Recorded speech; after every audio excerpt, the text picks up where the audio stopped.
The Smith & Wesson K-frame revolver was one of the more prolific and beloved handguns of the 20th century common in police service. The model's 1966 and others were Svelte 357 Magnum revolvers that also chambered the 38 Special.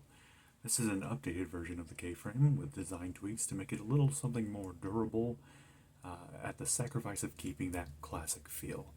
I have a bit of a love-hate relationship with this item, so let's start off with what I love. First off, I love the matte, flat stainless steel finish. It's a very no-nonsense, no showing off, just showing up finish. Mine has some scratches and wear marks, but I think they make it look cooler, and if I ever care to, I can just have it bead blasted back to form. Next up, I really like the size and balance. It's very pointable, and despite this 4¼ inch barrel, it's so svelte and efficient with that weight that it doesn't feel heavy at all in the hand, at least to me, but less experienced shooters I've handed this to have said the same thing. As I understand, these are heavier than the old school K-frames, around 8 ounces heavier than your grandpa's Model 66. I like this, it helps tame Magnum recoil, which segues nicely into the next point. Because the frame sits so low, the bore axis is closer to your hand and more in line with your grip.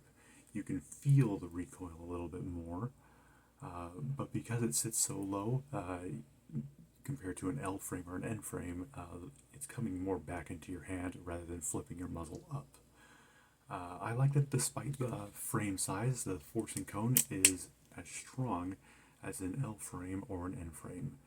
You've probably heard about the flat spot on older K-frame models that could lead to cracking, but don't worry, this revolver is beefier and eats Magnums all day just like your mom. I have only ever fed 357 Magnum through this. I have never even heard of 338 Special. I don't believe it exists, and that this is all an elaborate joke at my expense. I like that the cylinder is pretty small. It's compatible with the objectively superior push-style speed loaders like this Safari Land Comp 2. K-frame speed loaders are also less bulky than L-frame and can be comfortably carried in a pocket. There's no locking bolt on the front of the ejector rod. Instead, it locks at the yoke right here with this ball bearing you can see right here into a notch in the shroud. So that means that if your ejector rod ever gets a slight bend in it, or if it starts loosening up, you're not going to have your gun lock up on you. Stat caps, by the way. Damn it. Finally, I love that despite this being a newer design, Smith & Wesson made it as backwards compatible as they could with sights, grips, and internals. There are loads of aftermarket parts out there, and they're all as compatible with the 66 in your Levi's as they are with the 66 your grandpa waves at Jehovah's Witnesses. Alright, I said I had a love-hate relationship with this item, so what do I hate? Well, I hate the lock. The dreaded lock. It's never going away, guys. It never, ever will. When Smith partnered with Safety Hammer, the guys behind the lock design, Smith's stock dropped to almost nothing.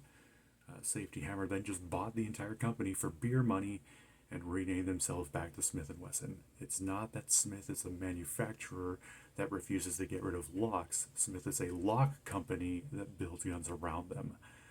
I'm not so bothered by the big black wound in the side of my revolver as I am with the consequences of its design. Right back where the hammer is on older revolvers is a much prettier, deeper swoop. Instead, we have this bulged out abortion. Ugh. Even if Smith were bought out by someone else and threw out the locks entirely, the bulge is probably still going to be here since all the tooling is around it. And while you can ignore it on the L frame and the N frame, it really looks awful here. I don't like that this came with black accent parts. The side plate screws and the cylinder release were all black. I replaced it with matching stainless parts because the little black screws made it look like I had several locks all over it. Hideous, but subjective. What isn't so subjective was the trigger. Holy shit, I am never buying a revolver on Gunbroker again after this because when I picked this up, it was horrifically gritty and heavy. Ugh. I've given this to Kato Custom Shop Action Job and really smoothed it out.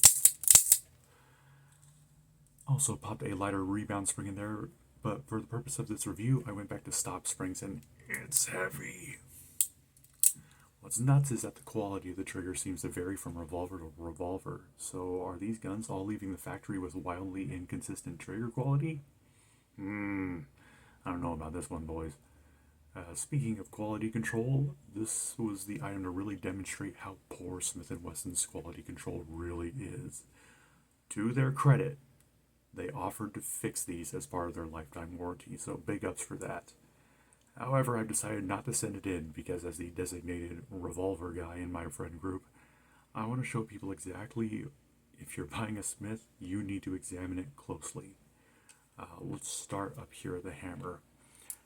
Something about the hammer was slightly out of spec, causing the rubbing on this finish. Before I fixed it, you could feel it in the trigger pull. No bueno. There are a couple machine marks, which I can live with, particularly one on the trigger guard here. I can live with that, I don't really care. There is, however, this jagged bit of material left on the ejector rod shroud here. It's not sharp or anything, but it is there, and it's pretty ugly. Ignorable, however. No, it isn't so ignorable was this top strap and the serrations.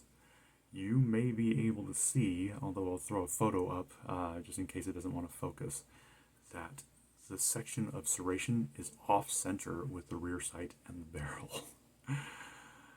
I completely missed this until I went to put a red dot mount on this, and I thought, oh my god, my rear sight is drilled off-center. But no, thankfully that wasn't the case. The serrations on the frame were just cut wrong. Nothing is out of spec on this, at least that I'm aware of and haven't found yet. So who knows? There may be more surprises in this. But anyway, if you can't cut them right, Smith, why even bother putting them on there? Anyway, to wrap this up, in terms of pure function, this runs. It's competent, well-designed, compact enough to carry, but sturdy enough to handle anything that you, a 30 to 50-year-old man who shops at Costco and eats at Chick-fil-A, can throw at it.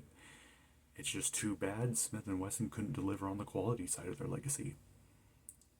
If you get a good one, by all means, keep it. It's a treasure. Just examine them when you go to buy them. Thanks for watching. Remember to buy smart.